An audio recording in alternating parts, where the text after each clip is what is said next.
හේ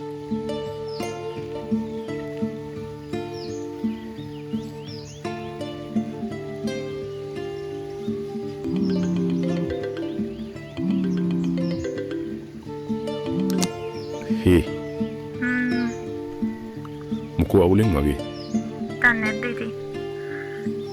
ඔයා කොහෙද? ඇත ගම්මාන එක වැටපදිනාවල කියලා කන්දක් හයි කරන්නාව.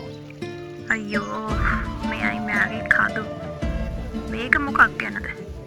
තාම එක දන්න හැ එක තම පොයින්ට එක. ඔයා මේක ගොඩක් කරනව නේද?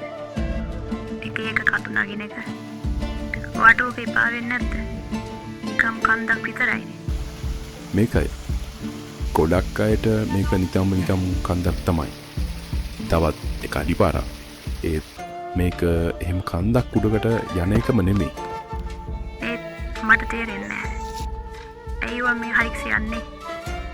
ඕව පට්ට අමාරුයිනේ. ඔව් මේවා ලේසි නැහැ. ඇත්තමයි වෙලාවකට ඇයි ආවේ කියලත් හිතෙන අවස්ථා තියෙනවා. ඒත් යන ගමන ලේසි වුණා නම් ඒකේ අර්ථයක් තේරෙන්නේ නැහැ නේද? ඉතින් ඇයි ඔච්චර කට්ටක් කන්නේ? ඒක නෙමෙයිද පොයින්ට් එක. It's like අපේ ජීවිතවල ලේසි කාලවල් දුෂ්කර කාලවල් එන එක වගේ තමයි. ඒකේ අර්ථයක් තියෙනවා. හරි. ඔයා කියන්නේ කන්දේ උඩ තියෙන view එකෙන් අර්ථයක් ලැබෙනවා කියලාද? ඒකෙන් විතරක්ම නෙමෙයි.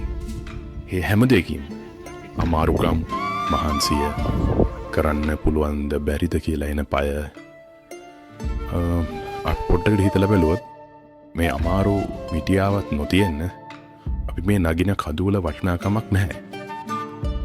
අපේ ජීවිතත් ඒ වගේ තමයි. අපි මේ කටු කාගෙන ගේම ගහන්නේ ඒකේ ලස්සන view එක දකින්න නේද? ඉතින් ඊළඟට මොකක්ද? ඊළඟ දෙයට තවත් අමාරු පාරක් හොයාගෙන තමයි.